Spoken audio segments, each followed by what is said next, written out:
Hi everyone, this is For the Love of Comics. I'm not sure if I'm live yet, so I'm trying to make sure that I know what I'm doing yet again. But a very warm welcome to a special Valentine's Day episode in which I'm going to talk about Asterix. I'm sort of continuing my celebration of Asterix that I've been keeping for a while, doing on this channel.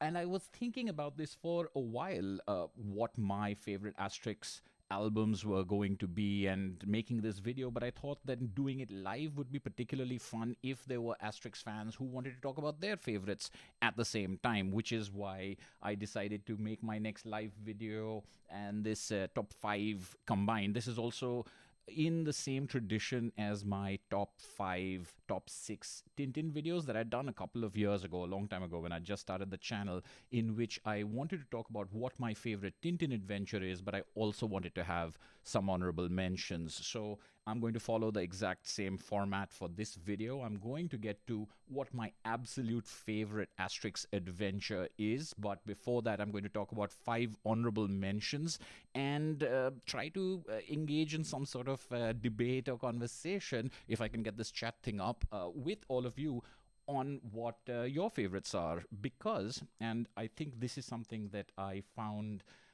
when I undertook this exercise to make this list, because it's a lot harder for me, at least. It was a lot harder for me to decide on this list for Asterix Adventures compared to Tintin Adventures. I'm not really sure exactly why the Tintin Adventures are as classic as the Asterix Adventures in many ways, but I think the range of quality, if one wants to call it that, of those Tintin adventures is quite. I mean, they go from not so great to absolutely fantastic and everything in between. In a way, the Asterix adventures don't do, by which I mean that the Asterix adventures, for the most, the ones that are written by Rene Goscinny and illustrated by Alberto Dorzo, by the partnership, they're a lot more consistent, I found. There's a lot less differentiating them. At least it's not as swingy as I found Tintin adventures to be. Both Asterix and Tintin were childhood favorites of mine, and therefore they both are tinged with a very heavy dose of nostalgia. So part of my selection of both the Tintin list many years ago and the Asterix list right now, part of it is definitely about my childhood, reading these stories, how I felt about them, what they inspired within me at that time. But I've reread these adventures so many times since then that there's also a good, healthy dose, I think, of critical analysis as far as, does it hold up? Does it bear revisitation? And the same things that appeal to you when you're a child don't don't obviously appeal to you as an adult. So which adventures have really stood the test of time for me is also part of this. It's not the whole thing, just as nostalgia and what was the first Asterix I read or what was my favorite as a child is not the whole thing. It's a very complex combination of all of these things. So that's what today's video is going to be about. I'm going to go through 5 honorable mentions, just like I did with the Tintin Adventures. I'm not going to rank these 5, so I'm not going to say this one's better than this one. I'm just going to say these are 5 great adventures, and then the 6th one, which is my absolute favorite. So that's the format that I'm going to follow, and I'm going to try to get through these as rapidly as I can, but I'm going to talk briefly about them. I guess we could do some question and answers, or we could have a more free flowing discussion once I've gotten through that list in that way. And the other thing that I wanted to mention over here, well, I'll have a couple of caveats. We'll wait for a couple of people to catch up. I just want to make sure that I can see this live stream the way I want to, which hasn't happened yet. So if you'll give me just a minute. Ah, yes, there we go. That's more like it. And here we are. All right. Hello. Greetings. Can everyone hear me? That audio is working. Tommy, good to see you. Paul, good to see you. Ashwita is the moderator. This is the first time we have a moderator on one of our live streams, just to help people out with any questions they may have. And this is something that I've really enjoyed over the last couple of live streams. I'll just say a couple of things while I'm waiting for people to catch up. Is that I've really enjoyed the discussions around these videos. It's not really just what I'm talking about. Is like sometimes I get distracted, and last time I had a friend of the channel say, you spend too much time just reading the comments. That's dead air on the video, and I completely agree. But I'm just like, oh, look, this is an interesting conversation going on over here. I do have the tendency to forget that I'm on camera because of the conversation going on over here, which is keeping in line, I think, with the kind of comments that this channel always has, the kind of conversations and discussions that take place over there. So it's great to see everyone over here. I always ask at the beginning of the stream where people are from. Today, I'd like to add to that, if you want to put into the comments what your experience with Asterix is. You could be a die-hard fan, and I think given the nature of this live stream, that's probably what I'm expecting most people to be, like Asterix readers, Asterix fans. But there's always the possibility that there are some of you who are not familiar with Asterix, or maybe have heard of Asterix but never experienced Asterix. And I'm hoping that this video is a good thing, it's an enjoyable thing for all kinds of viewers. If you're an Asterix fan, we should talk about what we love about Asterix, and if you're not, as I said in the markup for this, the copy for this video, I'm hoping that this video could be a guide to my personal favorites, which, because they're standalone adventures and because there isn't an internal continuity as such that needs to be understood, it'll be a guide to what I think are 6 great Asterix comics to read. I do have a couple of caveats and disclaimers that I'd like to talk about. But yes, good to know that the audio is working. Best wishes from Croatia. Thank you so much. Yes, and then we've already started with the big perennial question, Asterix or Tintin. I remember when I was young, the big debate was, is Asterix better than Tintin or Tintin better than Asterix? It's very much the kind of Marvel or DC type of questions that we see a lot of people, embark upon today. I think in our days it was Tintin or Asterix, and of course that's, it's kids will do what kids will do. Tintin and Asterix are both great. They both have a lot of value, but we will have our personal favorites. I personally have always felt that Tintin has something very classic feeling to me. Asterix feels very contemporary, which is odd given that Asterix is a period piece. It's set in 50 BC, but also because it's talking about all of these things in history, the Roman Empire and the way Europe and other parts of the world were at a particular point of time in a very fanciful, cartoonish manner. But it felt very zingy. It felt, and a lot of had to do with the writing, the language, the setup, the fact that there were gags. Tintin, in many ways, although there's comedy, Tintin was a more serious adventure thing. Asterix was a series of funny stories. The comedy was paramount, although, as we can talk about today, that wasn't the only thing. And one of the great things is about both series, Tintin and Asterix, is that you can, I feel, revisit them as an adult and revisit them in the 21st century and still get a lot out of them. I don't think it's they will be dated. They will not be absolutely contemporary, but I still feel that both these series are very classic and can and really do hold up to rereading, with a couple of caveats and disclaimers, particularly that have to do in both series with depictions of race and depictions particularly of non-white people, which I think are important things to recognize and talk about within the context of the time that they were created. But I still feel that as an adult and as turning a critical eye on these works, they still do hold up even with those things, there is a certain generosity of spirit. There is a certain embracing of humanity and humankind in a way that I've seen a lot of other things more contemporary not have, as far as that is concerned. So I really do admire both of these series a lot.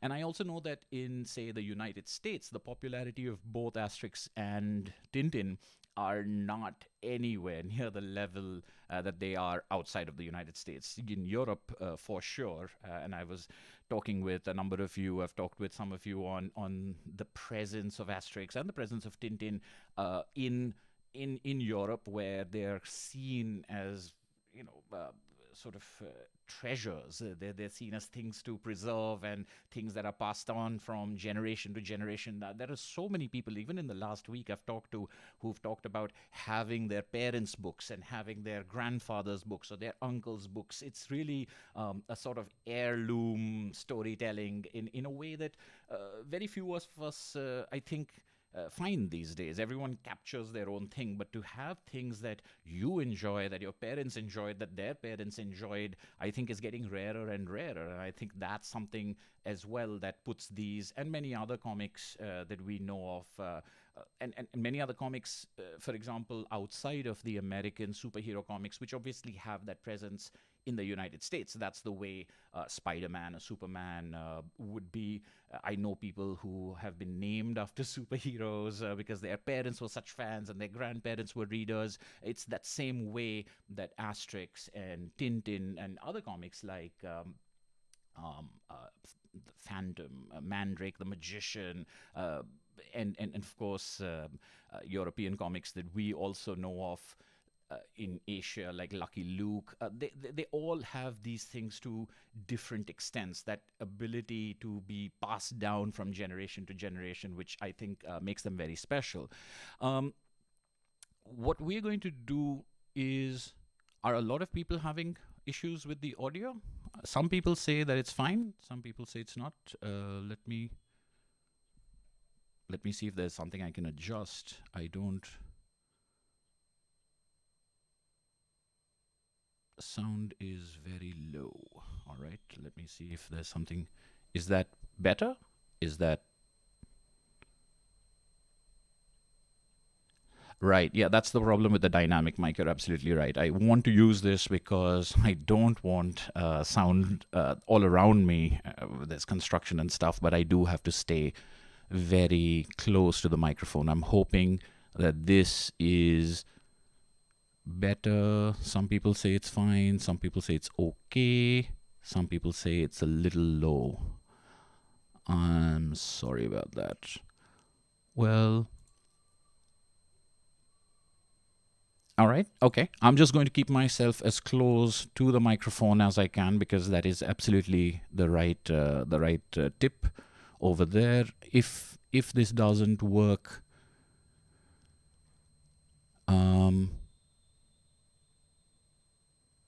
okay, I just checked my settings. I think this is the best I can do over here, although this will probably be something I want to look into before my next live stream. So I apologize if it can't get any better than this, but thank you for pointing this out.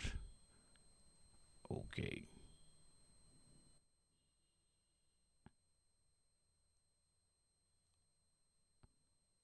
Okay, now, thank you, Paul. Paul says, now repeat everything you just said. I'm sure that I'm trying to get rid of this whine that someone is now pointing out. Arindam, you say that there's a high-pitched whine. This is why live streams and I are just, I don't think we're made for each other.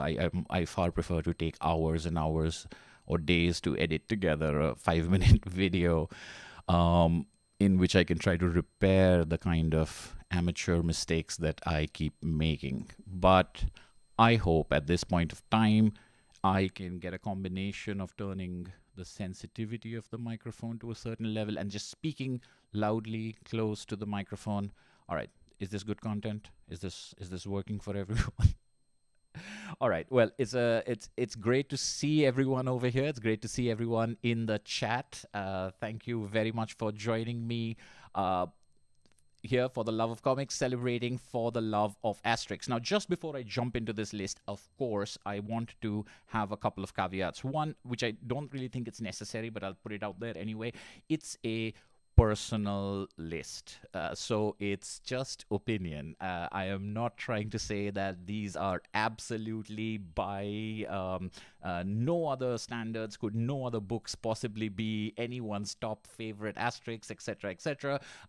I don't think it's necessary to say this, but sometimes I think people get really mad. And I think when I used to have like a really tiny channel of like, I'm talking about 50 subscribers and 10 people watching a video of mine or something like that, it was, I think the more people watch a video, the more people get mad at stuff. And I'm not really sure how that works, but I just don't want anyone to get mad about the fact that their favorite Asterix didn't get pulled up as one of my favorites.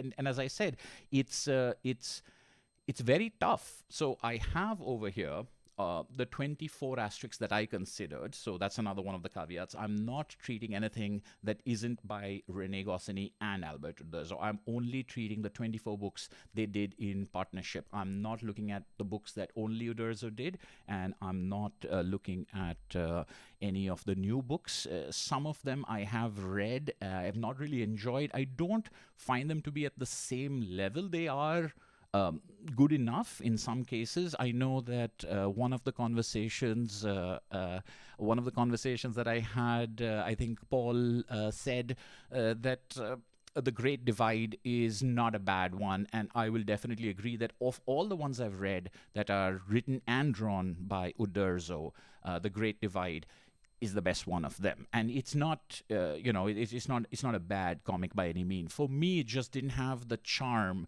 Even the poorest of the original 24, I think has a real charm, which, of course, can be because of nostalgia. I did read many of these others, definitely the ones that don't even have Uderzo working on them. I read these books much later in life, and so therefore as an adult I may not have had the same magic working inside me as I did for the original story. So I'm only looking at the first 24 books that were written by Goscinny and drawn by Uderzo for this list, and I'm not looking at the collection of short stories, which is Asterix and the Class Act, even though it is written by Uderzo. It's written by Goscinny.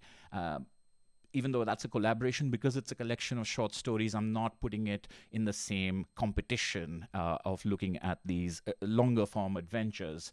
And I'm not looking at the graphic novelization, is what they call it, the comics version of the prose adventures, primarily because I think the 12 Tasks of Asterix I've only read once. I don't own a copy of it. Again, I didn't find it at the same level of it wasn't written as a comic, and it didn't, even as a young child, it's kind of like Tintin and the Lake of Sharks. It didn't quite work for me as a comic in the way the others did. So those, it's just the 24 that were written by Goscinny, drawn by Uderzo, full-length, album-length adventures that were originally comics that I'm putting forward for my list. All right. If you are not familiar with Asterix anymore, you can take this as my recommendations, as I said, but I'd also invite you to talk in the chat. A lot of Asterix readers, Asterix fans on the chat, people who probably are a lot more scholarly and probably know a lot more than I do. For example, I don't know Latin. There's a lot of Latin in Asterix, and some of the things are things that we may be familiar with. I came, I saw, I conquered, and the die is cast. Those Latin phrases, or salute to Caesar, those who are about to die, salute you. There are other things that you would have to look up and find out, which in my childhood I didn't. So that adds another layer. People who know about history, people who know about the Roman Empire, people who know about Gaul and other parts of Europe at this point of time will get a lot more out of these books. But again, what I have really appreciated about Asterix is that you don't have to know every single thing. increases your appreciation, the density of it, just like any literature that has layers increases, your appreciation for it increases the more you know, the more you inform yourself and see how it's fitting together.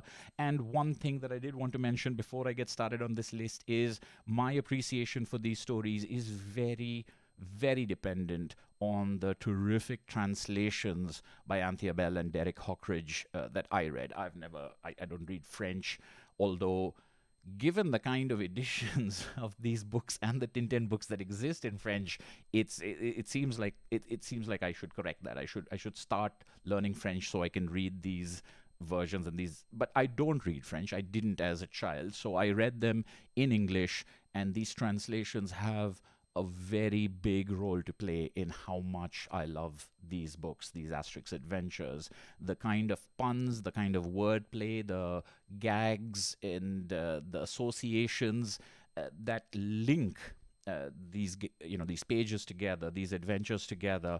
It's really hard to overstate how important they are and how important a role they played for me. I've heard about new translations, especially for the American market, and something a little more contemporary are being brought out right now by paper cuts. I am curious about that, but I feel a little pessimistic. I don't know if they could come to the magic that was achieved in these translations. So there might be amongst you people who feel that this adventure is not as good as that one because that one has that particular joke or it has that particular wordplay, which is a very big part of appreciating Asterix. And I can understand that, but my point of view is going to be very based in the English translations and the Bell and Hockridge translations that I grew up with and that I've reread. And, even with these new omnibus editions, those are the translations that I've been reading. So I think that's enough caveats and disclaimers, unless there's something else that anyone wants to know about.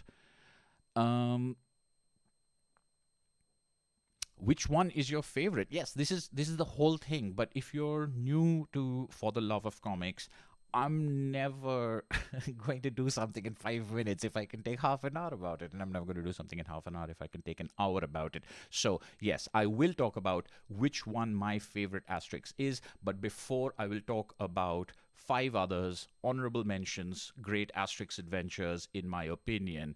And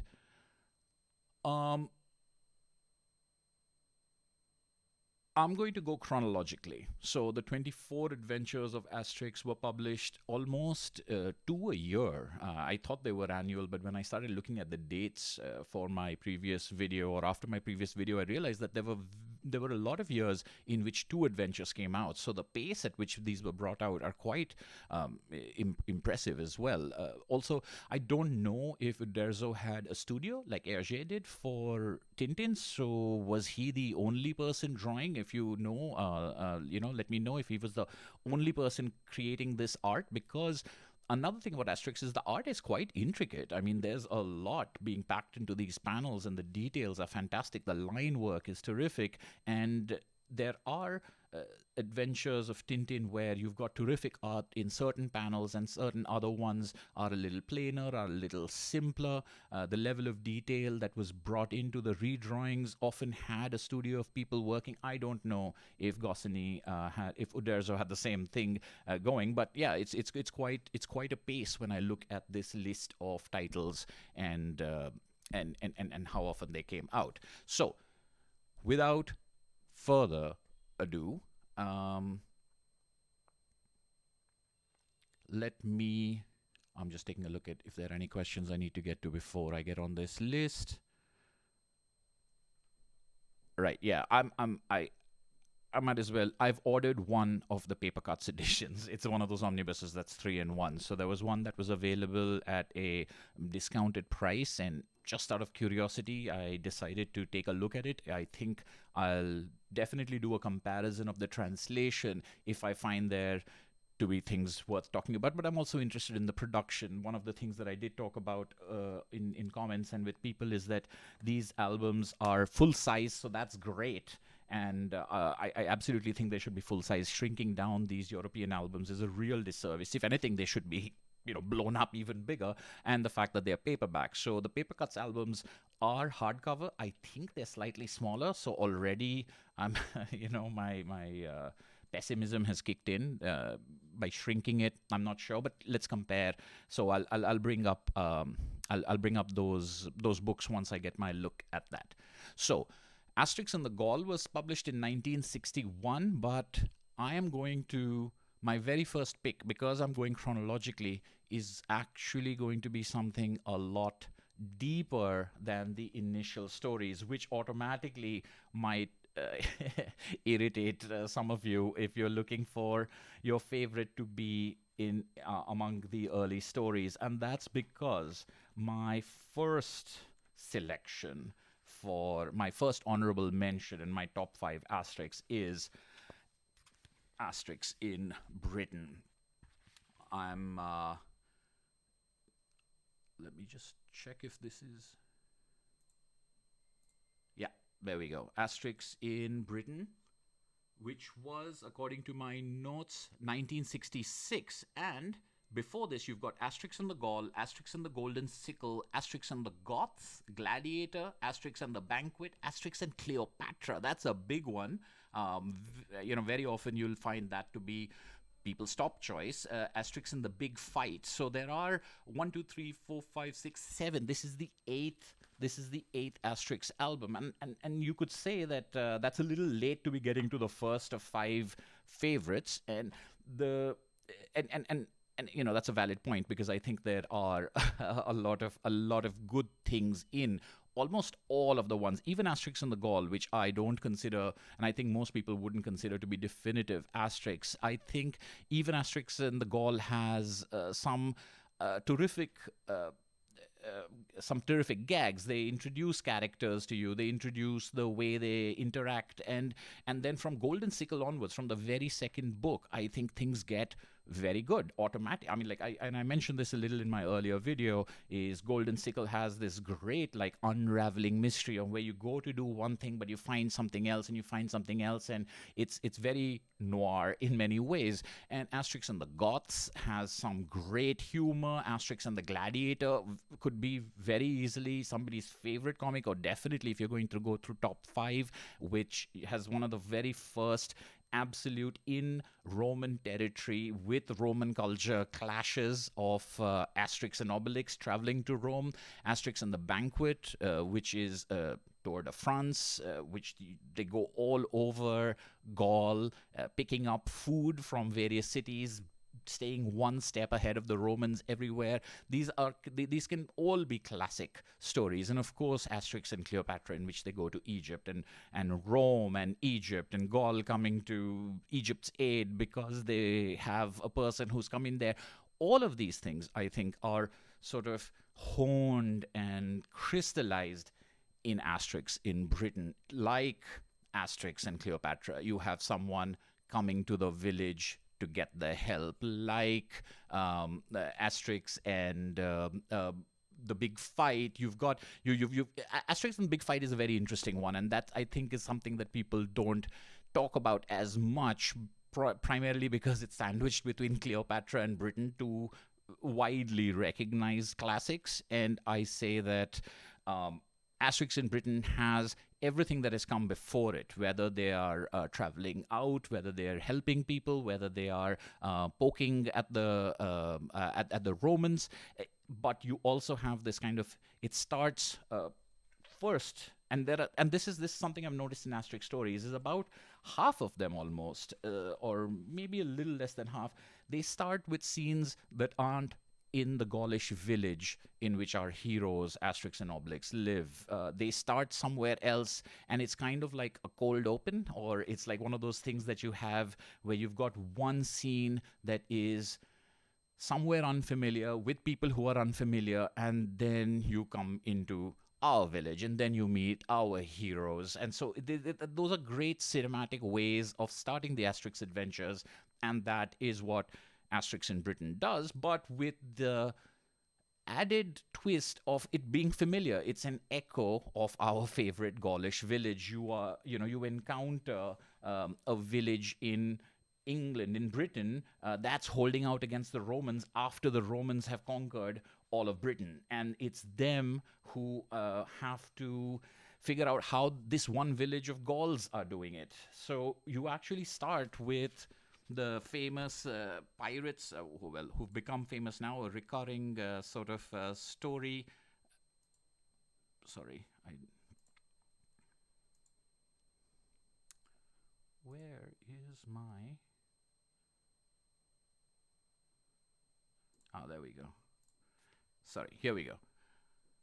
So, at the beginning, you've got these pirates, and they are capsized not by the Gauls, not by our heroes, but by the Romans, the Roman Armada. And as an opening, it's a terrific opening. You've got this fleet of Roman ships on the way to conquer Britain, and these hapless pirates who we've seen before get destroyed by Asterix and Obelix are again destroyed. And so that's one sort of familiarity. You've got the conquest of Britain, which in a page is hilarious because they're holding out pretty well, except that they have to break in the middle of the day to go and have a cup of hot water. And no matter what, they've got to have that break. And that's when the Romans decide to attack. And that's how Britain gets conquered, because of their midday hot water with a spot of milk break that they have to have. And then you've got one little village that still holds out.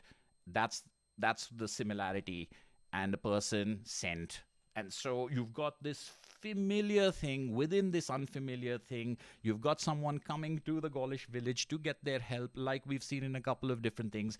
And then you've got Asterix and Obelix leave the village in order to help Anticlimax, which is the English name for the British cousin who comes to get their help. And that's just another thing that makes Asterix in Britain great, which is every Asterix that I can think of has at least 3 great names, if not more.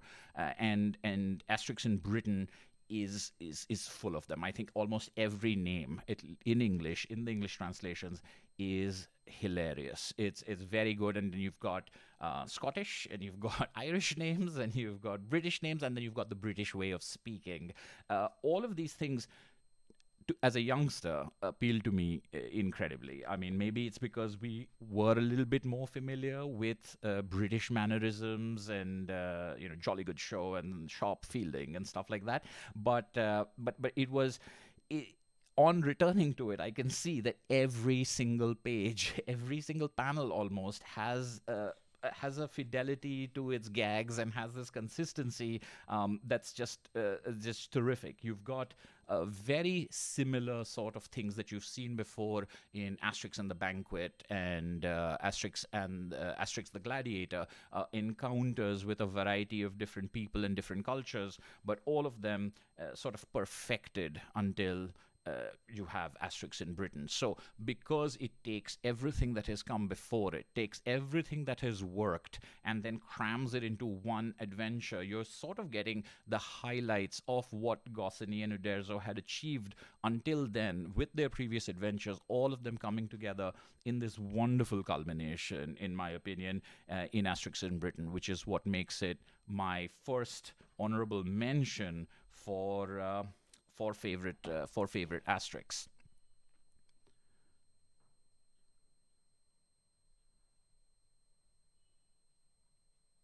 Oh, and there's some comments on yes, the translation. As I said, the translation makes a very big difference, and it has a terrific translation over here. And the movies, I've never actually seen any of the Asterix movies. I mean, I'm trying to think. Maybe as a child, I caught an animated movie. But I'm not sure. I definitely haven't seen any of the live action movies, even though they had some famous act. I think was Depardieu in one of them or two of them. I'm not sure. I'd heard of them, but it's like a thing, I think, especially because since I was a kid, I have Asterix as a particular look. And this, I think, is important because of the consistency of the artist.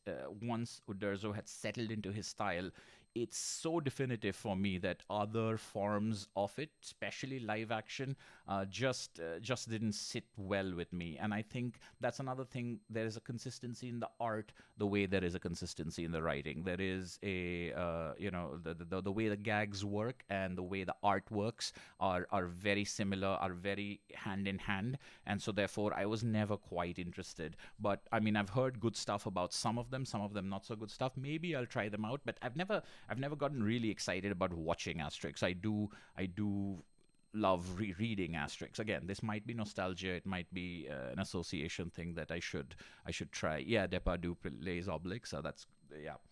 Okay, so that's Asterix in Britain. Um, Paul says that the movies, in his opinion, have the characters' voices really wrong. Yeah, and I mean, like that's a very important part of things. And I think with comics that are drawn by a variety of people, or over a period of time with changing artists, etc., we're a lot more flexible because we know. That there can be variation. We know that these are takes. When there are a singular artist with a singular vision or a singular look, it's a little harder. You start thinking about them in a particular way, and how comics sound and how people sound.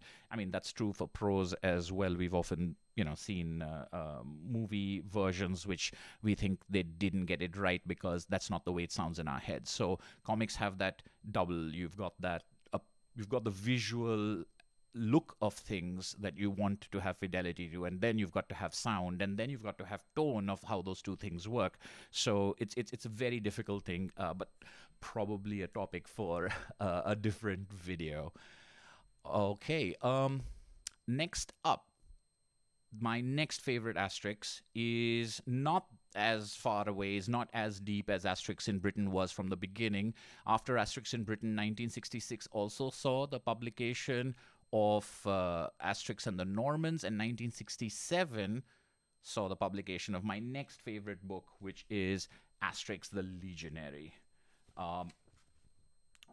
That Asterix the Legionary was a very close one for my absolute all-time favorite Asterix. So the way that these the 5 honorable mentions worked is that I pretty much knew what my favorite Asterix was. It's been my favorite Asterix for many years. I did a little bit of revisiting, and yeah, it's still there.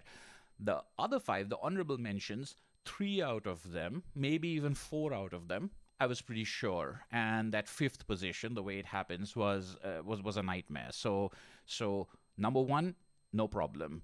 3 honorable mentions, not a problem. 4 and 5, very, very difficult to get to, which is why this is such a pleasurable exercise. But Asterix the Legionary is just fantastic from so many different points of views. One, it's so I'd mentioned this, and people had pointed this out, that Asterix adventures after a point of time switched to they switched between adventures. In one adventure, they would be in Gaul, if not in the village, but at least in Gaul, and it would be an adventure about people coming to Gaul. So the Goths, the Goths is a little bit of both actually, but Gladiator, they leave and they go to Rome. Asterix and the Banquet, they travel around. But then it's Cleopatra, they're in Egypt. Big fight, it's in Gaul, and it's happening in their village. Asterix in Britain, they leave. Normans, they come to the village. Asterix the Legionary, they leave.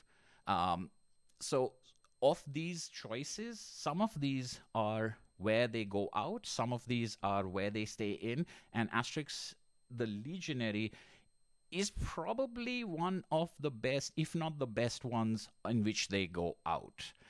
Because you've had it before, and I think the real precursor to Asterix the Legionary would be Asterix the Gladiator, sort of obviously, because it's about Rome and it's about infiltrating Rome, but infiltrating Rome in the guise or taking on the role of something that is part of Roman culture. In Asterix the Gladiator, it was as Gladiator. In some other adventures, they do a couple of other things, like they sell themselves as slaves. And Asterix the Legionary, Asterix and Obelix enlist in the Roman army in order to rescue the loved one of a woman in their village, a woman that Obelix has a crush on. So Obelix, just very nobly is like, I'm going to get your man back immediately after having the heartbreak of discovering that the woman he is in love with has a fiance. So it starts with that nobility, and it starts with that love, but wanting to make sure the person you love is happy, even if that means being with someone else, which is, pretty dramatic and a cool, noble kind of start. It also creates this gag of of crying and bursting into tears because you're so unhappy. And let's there's one of those right there, and that's just one of my that's one of my favorite gags in and Asterix comics are great with running gags. There'll be something about soldiers who stuffed parsley into their ears so they don't have to listen to the bards singing, and then the parsley will keep coming up throughout the adventure. People will be smelling of fish, or they'll be thinking that there's fish somewhere, and it's just like there is a running gag in most Asterix adventures that gets set up right at the beginning and continues through. And this bursting into tears and crying because of heartbreak is the one for Asterix the Legionary. And over and over again in the story, whenever someone cries, and sometimes it's they join the army and they make life hell for for the Roman commanders and for the people in charge. At the same time, the other people who have enlisted in the army, who come from all over, there's an Egyptian, there's a Briton, there's a couple of Goths, there's a Greek, and all of them want to be soldiers, but because of the influence of Asterix and Obelix, things go out of control. This is the worst, the most insubordinate little military group you have, and the Romans are furious about it until they're so exasperated, or they're so completely wiped out in this attempt that they're bursting into tears. But it's interpreted or questioned as, oh, he's in love, is he? Because love is what makes you. It's one of those things that as a kid I enjoyed, because it's funny to see all these grown men bursting into tears every now and then. And then as a grown up, I enjoyed where this running joke is about how love is a truly heartbreaking thing. And this entire journey that they're undertaking, and this entire fish out of water, but they're completely confident because they have the magic potion, and plus they're sure of themselves. They aren't ever going to get intimidated by their situation, and that's part of the joke of the Asterix comics. In Asterix the Legionary, it's an pinnacle, in my opinion, of how funny their ease is and how exasperated and frustrated everyone around them is. And of course, they end up still doing good, and everyone has a happy ending. But the manner in which they get there, there's a culinary thing also, a thread throughout the adventure, in which the food in the army is terrible. And then because of their prowess and their bullying powers, they end up getting better and better food until the chef who goes, the Roman chef, is just creating these magnificent menus every day for these legionaries. And they just get used to having these superb food until they get to Africa, which is where they're trying to get to. And everyone who hears about the food that this small little unit gets, it's just there's just levels of comedy that play outside of this rescue the love of the woman I love story that works for me and has always worked for me. So my second honorable mention, a terrific Asterix adventure, very close to being the top, and I wouldn't be surprised if it is the top pick for many people, is Asterix the Legionary.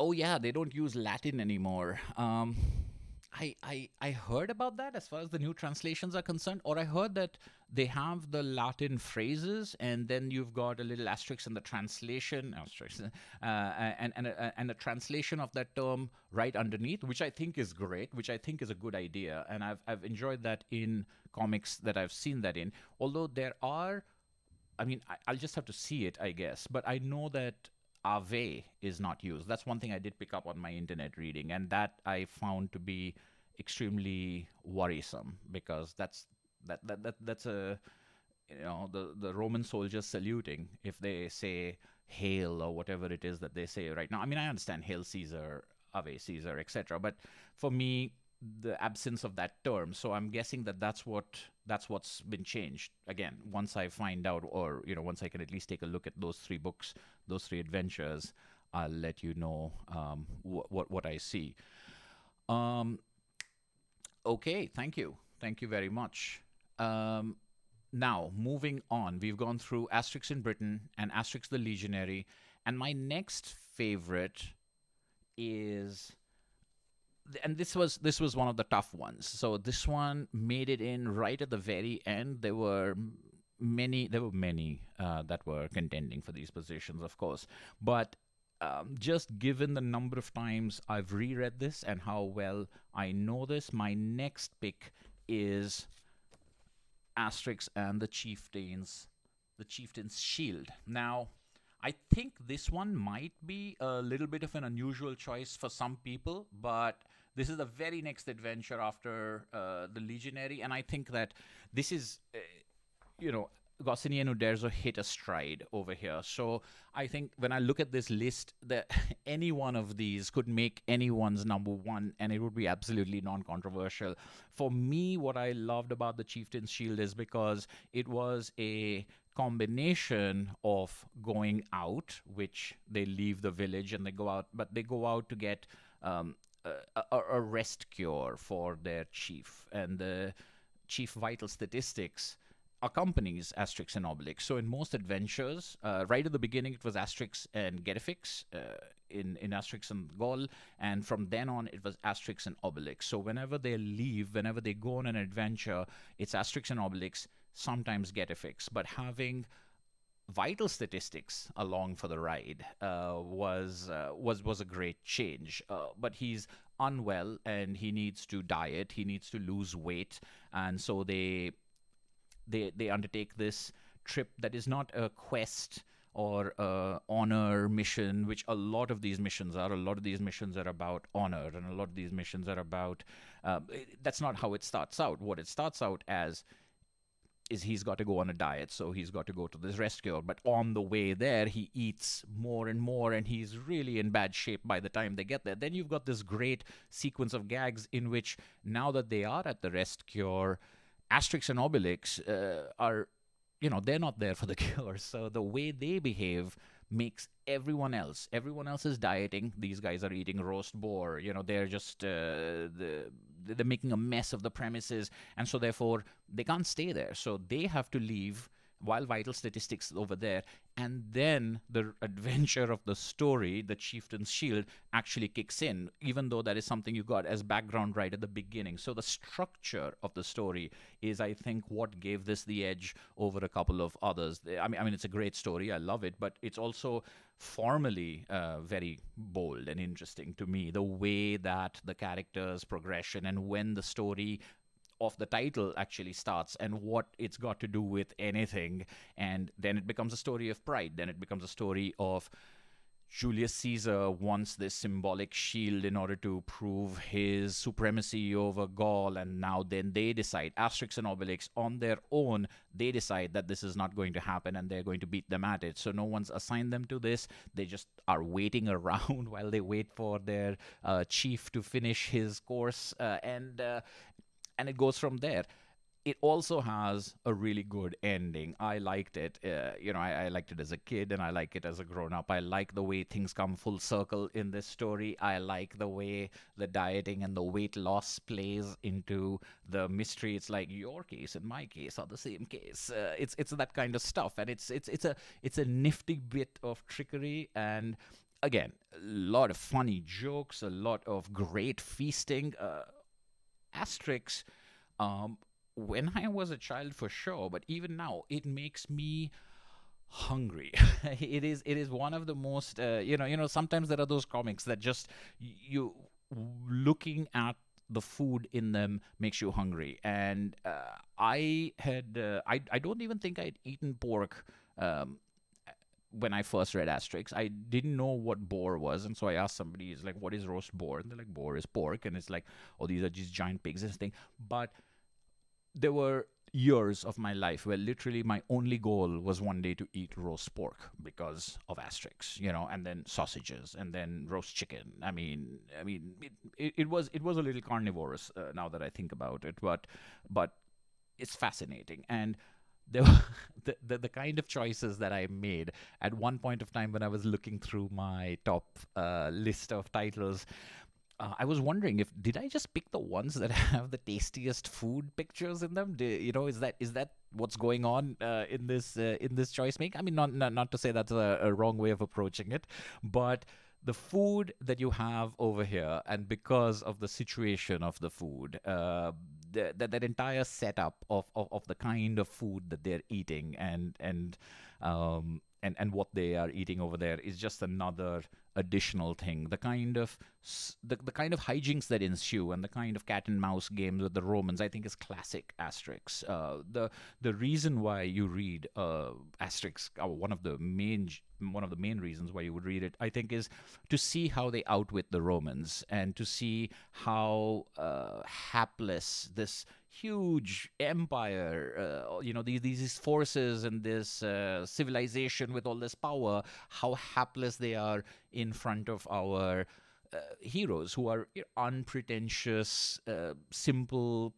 Just like I like food, I like freedom, I like fighting. And fighting as in not just beating up the Romans, but the villagers. They're always fighting amongst themselves. Anything at the drop of a hat. They've got these tempers that flare up, and then they have a big banquet. So it's very. It's a very zestful sort of approach to the stuck-up and more pompous sort of side depicted by the Romans, and Asterix and the Chieftains Shield, which is all about deflating that and bringing that back through food and resistance, etc. Makes it one of my favorites. So a close call, but at the end of the day, one I think I'm sticking to, at least for right now, is Asterix and the Chieftains Shield.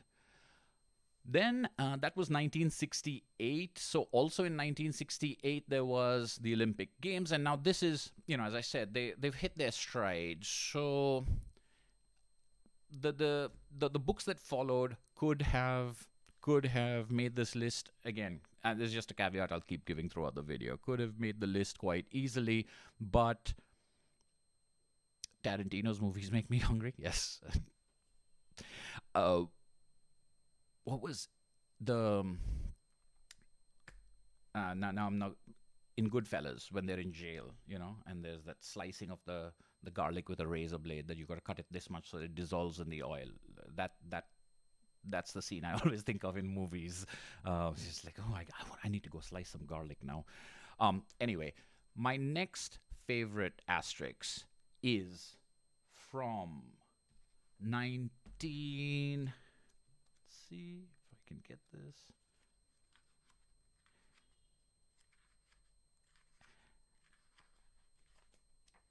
From 1970, Asterix and the Roman Agent.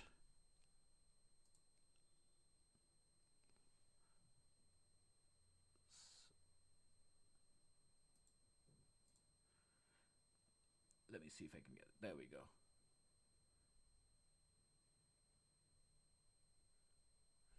Asterix and the Roman Agent is, again, one of those stories in which someone comes into the village. This is an agent sent by Caesar whose genius is in getting people to squabble and people to fight against each other. And the whole idea, because the Romans are constantly trying different ways of controlling this one village, this resistance, and the things they try.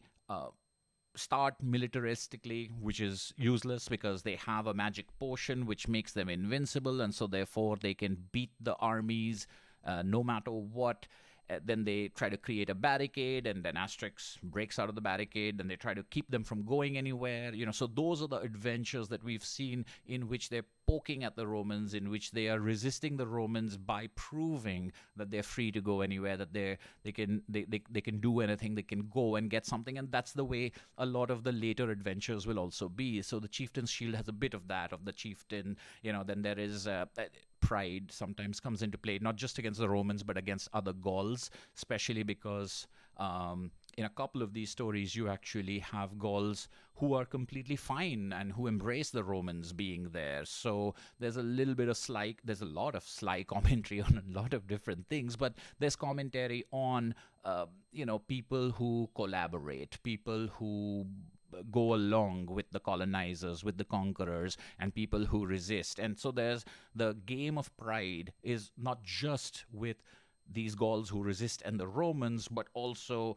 these Gauls who resist versus the Gauls who don't resist. So there's a lot of that kind of stuff. But you also have this temperamental village of people who are constantly squabbling and fighting before they, all say, oh, it's fine and let's have a banquet and feast and stuff like that. And Asterix and the Roman Agent is one of the slyest kind of agent, comes in to sow discord and ruin the harmonious nature, which itself is a joke because they're not that harmonious, but how easily people can be swayed against each other, how easily they can be manipulated, how easily you can turn against your neighbor, and for what reasons. These are things that are, pretty heady and complex kind of things for a gag-filled, violence-oriented sort of thing. But you see a lot of different things over here as far as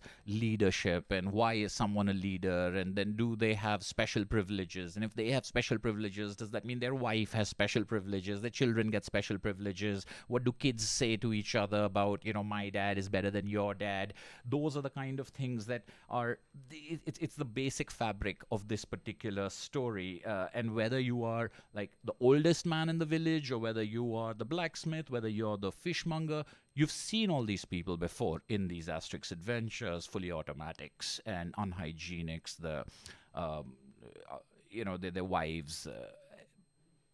And at the same time, you've never seen them interact with each other for such an extended period of time. Usually the gags are in the background or on a particular thing. And Asterix and the Roman Agent gives all of these characters that you have known and you have encountered before, it gives all of them sort of center stage, which for an Asterix fan, and given how deep it is in how deep it is in the list, it's the kind of story that really feels like it knows what it's done, what it's established, and what it wants to do with it, which is a really pleasurable thing for readers, where you're like, yes, I've been reading about these people for a while, I've seen these people for a while. It's almost as if the Romans are inconsequential, even though their plan, because of this one person sent in, is working so well. They're inconsequential because the real enemies are themselves, and the real solution will come from conquering this lack of harmony within themselves, which I think is terrific. I see, Paul Hatcher says that Roman Agent is a great book for adults and children, and that's absolutely true. I think a lot of the pleasure of Asterix comes from the fact that you can read them as adults. You can read them for the puns, you can read them for the gags, you can read them for the historical stuff, you can read them for the social commentary, which is never overt. And I know that there's a lot made, and this is something that I have to deal with, there's a lot made of the racial or cultural stereotypes that are there in the stories. But like I said in my previous video, the reason why it's never affected me to the extent where a lot of other things that I had read when I was younger, a lot of other things when I revisit them are distasteful or not enjoyable anymore. The reason why Asterix doesn't have that same sort of rejection in my case as an adult is because it's so warm-hearted, it's so open. It's not, the caricatures are not mean, they are they can be at times, and particularly again with the depiction of black people. That's one thing that will make me uncomfortable, that will make most readers uncomfortable today. And probably it's something that I didn't recognize when I was younger, and then when I learned to recognize it, it's the one thing that stands out for me as being not something that I can completely say, oh, that's, that's, it's not that. But it does happen every now and then for some other stereotypes and other cultural things as well. There is, and I'll talk about this a little later. There are some caveats to that as well. But when you have a story which is all about just you, which is not about the other, and it's not about making fun of the other, and it's not about making fun of it. To me, it's also a great show of balance as far as the Asterix creators are concerned. Is where they found humor wasn't in about being mean, but was about poking fun at things in a way that was warm, that was friendly, but also it was something that they wanted to make fun of. And there was times when they wanted to make fun of Gauls. They wanted to make fun of this village. They wanted to make fun of these characters and presenting them in this, warts and all depiction, which they do very often, including for our heroes, including for people like Obelix and Getafix. I mean, they're not always shown in the most flattering lights, and their prejudices and their biases are also lampooned. That's another reason why I think the Roman Agent is one of my favorite Asterix comics. It really balances things out well. It has that equal opportunity fun making, but it's also a commentary on how easy it is to turn people against each other. Even if they are your neighbors, even if they are your co-villagers, you can, a present that someone gets and someone doesn't get, or someone given more honor than someone else, or a gesture. All of these things are things that can ring in your mind. And if you convince yourself of one story, what's the way you behave? That's something that again comes up in a number of these adventures, but I don't think as well. It's really done perfectly in the case of the Roman Agent, and that's really the way I've approached. It's the way I've approached most of my selections over here, is because there is so little to necessarily distinguish one thing as being superior to another, or the difference between these is not that pronounced. Is that I've looked for books that are sort of culminations, as I was saying about Asterix in Britain, of what has come before or what some common themes are. So if you've never read any Asterix, I think if you read Asterix in Britain, if you read Asterix the Legionary, Asterix and the Chieftains Shield, you would get a sense of the best of these stories, because it does have the best elements and the best features sort of honed to a razor sharpness in these stories that I've selected. And so that's Asterix in Britain, Asterix the Legionary, Asterix and the Chieftains Shield, Asterix and the Roman Agent. And of these, I would say Asterix in Britain, Legionary, and Roman Agent were shoo-ins.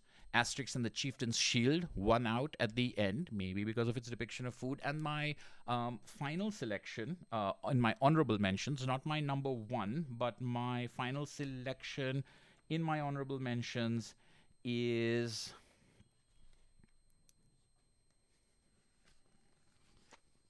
Asterix in Switzerland, which is hilarious, it's very funny. It's very funny with that thing that I really appreciate in Asterix, which is density. It's got the story is one of those that starts in the village and going out from the village onto this. And this was also the first Asterix in which you got this totally, absolutely excessive Roman lifestyle shown to you. And I think this is another one of those that shows not just food, but drink and music and debauchery in general as PG-13 or even PG, the way that you could show it, because they're referred to as orgies, and these are orgies of food and drink and what an orgy has as far as food and drink is concerned, and the manner in which people behave.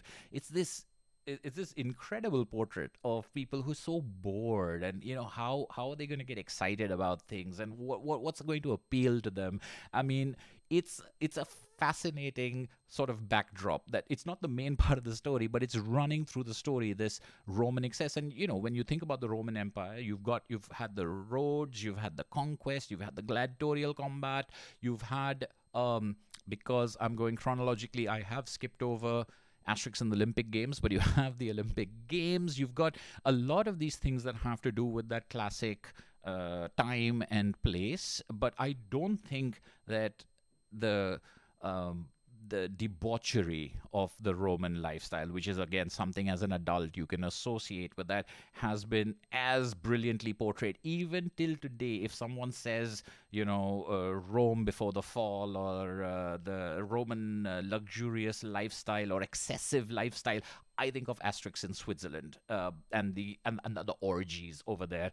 Of course, once they get to Switzerland, there are a lot of Swiss jokes. There's lots of jokes about a vault, and there's Asterix Obelix's inebriation, which happens in a couple of stories, and all of these things again perfectly formed to have this terrific story, one of those stories in which they go outside the village and go to new lands and meet new people and encounter the Roman Empire in other parts of Europe and see how other populations deal with them, this time in Switzerland, but also with these hourglasses and the clock and the mountain landscape hotels that you can stay at, and the vaults and the cheese and climbing the mountain for an edelweiss and yodeling. I mean, again, it's just like jam-packed with what we would definitely consider cultural stereotypes, but it's just one after the other. You don't have time to catch your breath because one joke is replacing another joke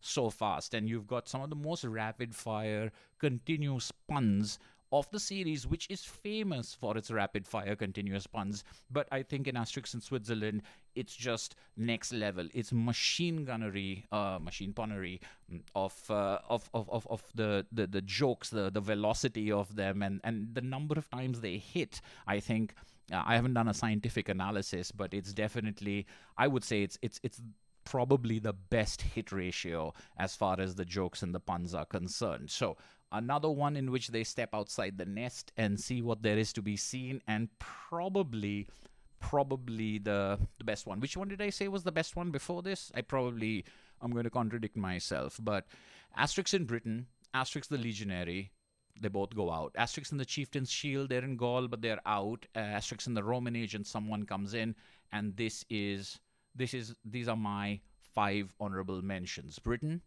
the Legionary, Chieftain's Shield, Roman Agent, Switzerland, and my final one is one that I would have skipped over if I had if I had already come up to it chronologically. But as it turns out, it hasn't. My absolute number one favorite Asterix adventure of all time is,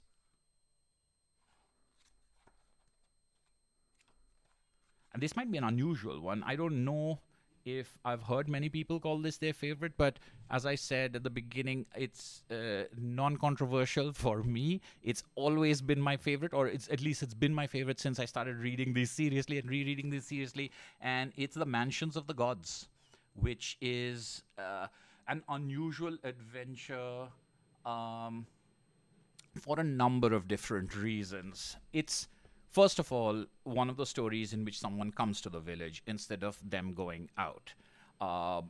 The person who comes to the village, square on the hypotenuse, an architect, is not like the Roman agent or the soothsayer or people who have come to the village before or will after, who are extremely cunning and extremely good at what they're doing. He's sort of he's like one of those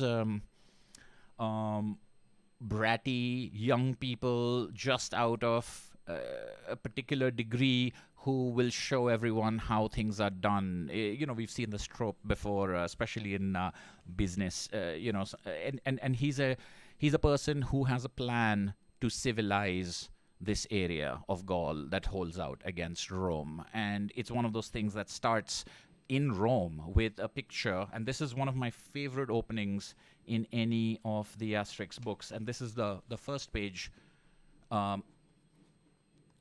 you get the familiar sight of the village by the sea in Gaul, surrounded by thick forest, and then this panel of that village still there and Roman establishment. It's just basically a city around it, which then we see is an architectural plan that Caesar is standing in front of. And then his point over here is that they're not going to try to chase the villagers out of the village. They're just going to make everything around the village. The village can resist if it wants to, but they're going to make everything around the village Roman. And this concept of gentrification, of chasing people away or forcing them to be absorbed is a very interesting idea. It's a very interesting technique, and of all the techniques we have seen over here, that the Romans have used, this is the most sophisticated. It's the most, it hits home the hardest. Everything else is very good-natured, but even as a youngster, and definitely as an, as an older reader, I can look at this and I can be like, wow, that's pretty nefarious. That's good stuff. You've got a couple of different things in here. Caesar, even though we've seen Caesar in many other adventures, even if it's in cameos, and we will see him later also, Caesar over here is a very different type of Caesar. He speaks about himself in the third person. And this is not something I don't believe, although you can correct me if I'm wrong. I don't think he does that in anything else, but it just adds another layer of idiotic supremacy, and this idea of raising the entire forest to the ground and just building and constructing and putting in everything that Rome has over there is where the story starts. And then you've got this architect over there marking trees. You get to find out about Dogmatics, who I think is Asterix and the Banquet might have been no, where was it that Dogmatics got introduced? I think it might have been it was one of the ones where they were traveling around, so I think it was Asterix and the Banquet. But Dogmatics' love for trees and how much he hates someone even carving a little X on a tree, let alone chopping it down, is brought up in this story. Then you've got this deforestation cycle that begins, and the forest is being cut down. But then you've got this magic potion, and for the first time you see a major piece of magic that's not the magic potion. Most of these things, most of the Asterix stories have the magic potion as being the one magical thing. There are a couple like Golden Sickle, and Asterix and the Gaul has a couple of other magical things in it. There's a magical contest in Asterix and the Goths, but you don't have a lot more of the magic in most of the Asterix adventures, except in Mansions of the Gods. You've got Druid Getafix has these magic acorns, and you just throw that into an uprooted tree's, the cavity left by an uprooted tree, and a brand new tree springs up instantly. It's not even overnight. It's instantly one huge. Let's see if I can. You just throw that in there. That's mirrored for me. You throw that in there, and the tree pops up. And so it doesn't matter. The Romans cut down trees, and they throw trees up again. The Gauls. The Romans cut down trees, and they throw that up again. Then what you have is the slaves who are sort of bonded into this labor. It's like a weird approach to the slaves, but they're not going to get their freedom until the work gets done. And so they are constantly being put back at work. And so the Gauls decide not to regrow the trees so that the slaves can go free. It's an unusual way for the story to proceed, because you're halfway through the story and there's not really a problem. The Romans the Romans' plot is not going to work. It's not going to work, and they're just as carefree. The Gauls are just as carefree as they were before. But then they choose, and this is something that harkens back to earlier adventures, in which they just decide to let the Romans have their way just because it's fun, and what's the worst they can do. But whereas it didn't make sense, why would they do that? Like say in Asterix and the Gaul, you're captured, you can go. Why are you sticking around to make fun of the Romans, and what are you getting out of it? It's not quite as compelling. Over here, it's pretty compelling. They're like, all right, we've got someone. They've come and talked to us. They said we've got this union, we've got this problem. They're like, all right, you can have well, they give them the magic potion first and say, now resist and throw off the yoke of the Roman soldiers. And they're like, instead they take the magic potion and they just start performing better at their jobs, and they ask to get paid. And there's another added complexity over there where you're like, well, you used to be slaves and I gave you this magic potion to free yourself. You're like, no, I used the magic potion to make money and I am not going to. And then they get freed, and then they have built this place. And another thing that I really like about this is that it takes, in the middle of the story, you've got all this stuff going on in oh, someone did share inking duties on Asterix. Thank you. I was asking that question right at the beginning. If, like, I'm not sure if it was only Uderzo all the way throughout. Thank you. But in the middle of this story, where you've got this Gaulish village and you've got this, bunch of people deforesting and reforesting and all of this stuff going on, you move back to Rome and you've got this entire section in which they now publicize these new apartment complex, this one apartment complex that they've built over there in Rome, and they publicize it in the Circus Maximus. There's a pamphlet that's made that's like a real estate pamphlet that tells you about all the clubs and all the different things that you've got. And this was a 2-page spread, and very similar to the 2-page spread in King Ottokar's Scepter, Tintin and King Ottokar's Scepter, where you had a 2-page spread about the brochure of Sildavia, which they were reading on the way over there. This is a fantastic 2-page spread, which gives you the plan of the building. It gives you marketing copy of what you can do over there, and how, what is there for women to do while the men are at work, and how you would do your shopping and all that stuff. It seems like a very authentic, jokey, of course, real estate brochure for coming and living in these luxury apartments. And then you've got a lottery, and all of these people get free apartments over there, and they don't even want to move, but then they're convinced to come in there. And all of this happens right in the middle of the story. You leave Asterix and Obelix, and you leave the village, you leave the Gaulish seaside, in order to have this little episode, which is just additional texture on how the Romans are going to gentrify this area and how they're going to get people to move in. And then you have this construction. With the construction, you have all these Romans moving in. Then you've got a next level for the story. And the reason why the Mansions of the Gods is my favorite is just when you look at the levels of the story, when you look at how the plot twists and turns, it's just constant. It doesn't rest on its laurels at all.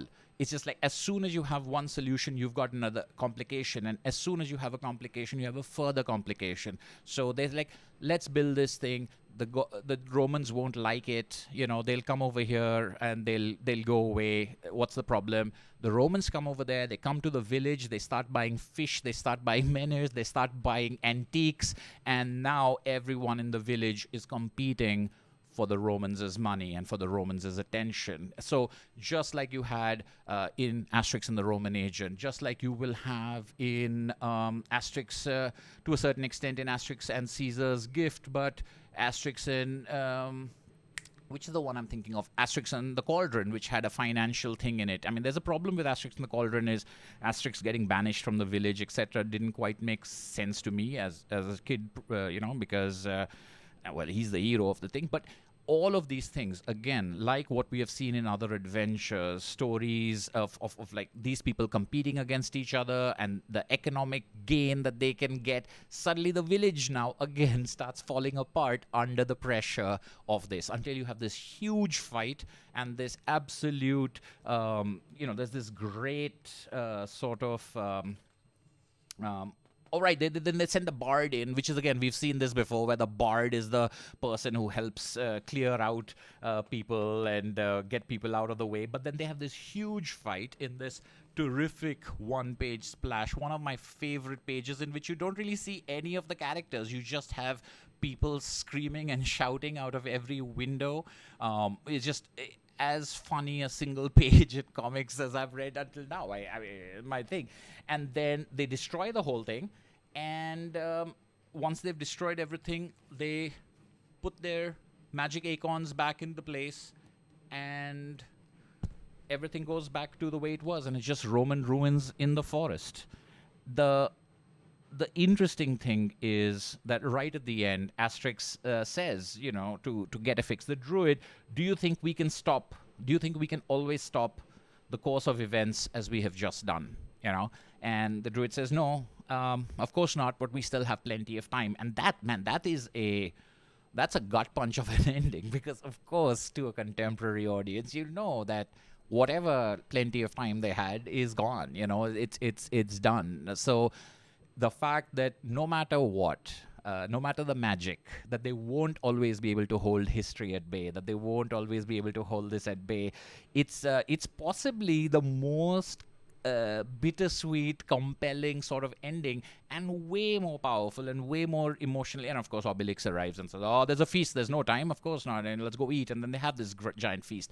But that feeling of like almost like the twilight. This would have been a perfect last Asterix adventure. I mean, after Mansion of the Gods, you had Laurel Wreath, Soothsayer, Corsica, Caesar's Gift. And these were written by Goscinny and drawn by Uderzo. So they're all good ones, but I really think the Mansions of the Gods could very well have been the last Asterix adventure, and it would just have echoed in a particular way because of that bittersweetness of that ending, because of that we're not always going to be here to resist history. We're not always going to be here with our magic acorns, and what we have pushed away, we've just sort of pushed it away only temporarily. Which is why, among many other reasons, which is why I think The Mansions of the Gods is just a terrific, terrific comic book. One of my favorite comic books.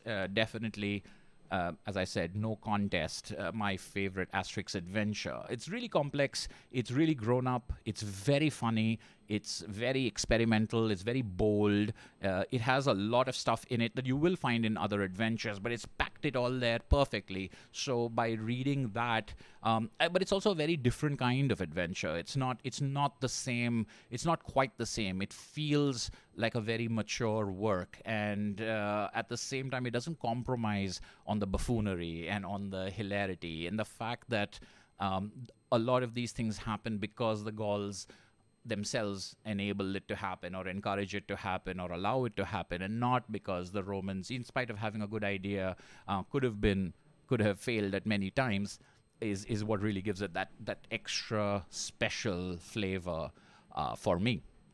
So there you have it. Those are my 5 honorable mentions for my favorite Asterix and my number 1 Asterix. So just to go back, Asterix in Britain, which is 1966, so that means Asterix the Gaul, Golden Sickle, Goths, Gladiator, Asterix and the Banquet, Asterix and Cleopatra, and Asterix and the Big Fight. All of these are tough things to leave out of a list like this.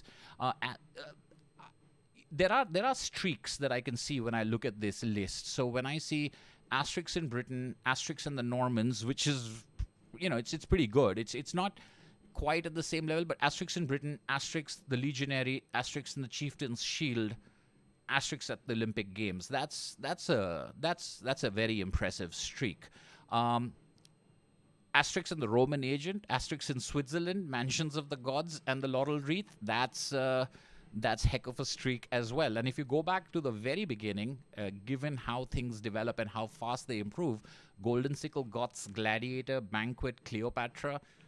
So, as I said, it's a tough call. It's my personal thing. I don't think I would change this list much in a couple of years, but who knows? I mean, it would take a lot to get it would take a lot to get rid of the Mansions of the Gods from the top spot. That's for sure. But everything else, and of course, I haven't read many of the new ones, so I did read all the way. And after Mansions of the Gods, you've got Laurel Wreath, Soothsayer, Corsica, Caesar's Gift. Caesar's Gift was one of those that I think most people don't talk about, but I have a soft spot for Caesar's Gift. There's a little bit of a, the wives kind of thing that may not age that well, but it's it's quite an interesting story, again, because it's all about the Gauls, and it's all about the Gauls doing things to Gauls. But the Great Crossing, as I said in my previous video, I wasn't that big a fan of. Obelix and Company is a very interesting story. It's a very interesting take on that sort of discord. And Asterix in Belgium was another one of those that almost, it could have been Asterix in Belgium, it could have been the Laurel Wreath, it could have been Olympic Games, or it could have been so many of them instead of Chieftains Shield, I think. So maybe that number 5 part is a little wobbly. Again, Asterix in Belgium, maybe because of the depictions of food and drink it's pretty good, and it makes for a big swaying argument on what that is. But that's my list, and that's what I'm going to stick to for now. So I hope you enjoyed this video. Thank you very much for joining me live. I'd love to see in the comments, what your favorite Asterixes are and which ones your favorite stories are and why. And I'm probably going to do another video on Asterix sometime. I mean, not immediately. Maybe the translation thing, depending on the paper cuts editions that I get out of them. I did think the ranking of these things was a video that I wanted to make right now, because the discussion around Asterix was so, it was buzzing, and a lot of people were writing to me about Asterix and sending me messages, and so I hope you enjoyed this video. And if you're catching this later, I hope you enjoyed this list. I'd love to have your lists in the comments below. And I'm going to sign off now, because there's some sort of I don't know if you guys can hear it, but there's a massive wedding party outside, and they're beating their drums and blowing horns. And I think that's a good sign that I'll sign off for right now. So thank you, everyone. Thank you for watching. I hope you enjoyed this live stream on my favorite Asterix, and I'll see you in the next video. Take care.